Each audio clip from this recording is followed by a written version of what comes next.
معروف عرب مفکر doctor Tantawi رحمۃ اللہ علیہ لکھتے ہیں کہ ایک مرتبہ ہم ایئرپورٹ سے گزر رہے تھے، ایئرپورٹ سے نکل رہے تھے کہ اچانک ایک آدمی سرعت کے ساتھ گاڑی لے کر روڈ پر چڑھا۔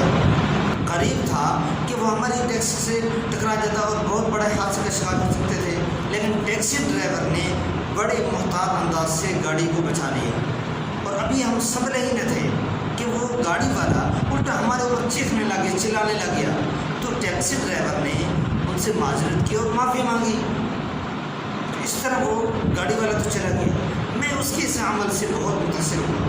میں نے کہا غلطی بھی اس کی تھی، اور غلطی بھی ایسی کہ ہم بہت بڑے حادثے کا شکار ہو سکتے تھے، لیکن آپ نے اس سے معافی کیوں مانگی؟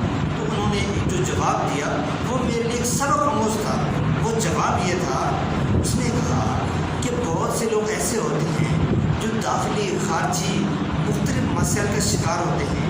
وہ گندگی بھرے ہوتے ہیں اپنے اندر، وہ گندگی کے ایک ٹرک کی طرح ہوتے ہیں، اپنے اندر گندگی اور بہت ساری چیزوں کو جمع کیے ہوتے ہیں۔ وہ تلاش میں ہوتے ہیں کہ کہیں ان کو اڑانے کا جگہ مل جائے۔ وہ مایوسی اور غصے کا شکار اور داخلی اور خارجی امور کی بہت ساری گندگیوں کا شکار ہوتے ہیں لوگ۔ تو اگر ہمارے اوپر جب غصہ کر رہا تھا تو میں نے مسکرا کر اس سے معافی مانگ لی، تاکہ ہم اس کے لیے ڈسٹ بن نہ بنیں، ہم اس کے لیے کچرا دان نہ بنیں کہ وہ گندگی کا سارا لدا اور ٹرک ہمارے اوپر اڑے نہ دے۔ اس لیے میں نے اس سے معافی مانگ لی۔ تو لہذا زندگی میں اگر اس طرح کے افراد سے آپ کا واسطہ ہو تو مسکرا کر ان سے معافی مانگ لیں اور درگزر کریں، اور اللہ تعالیٰ سے ان کی ہدایت کی دعا کریں۔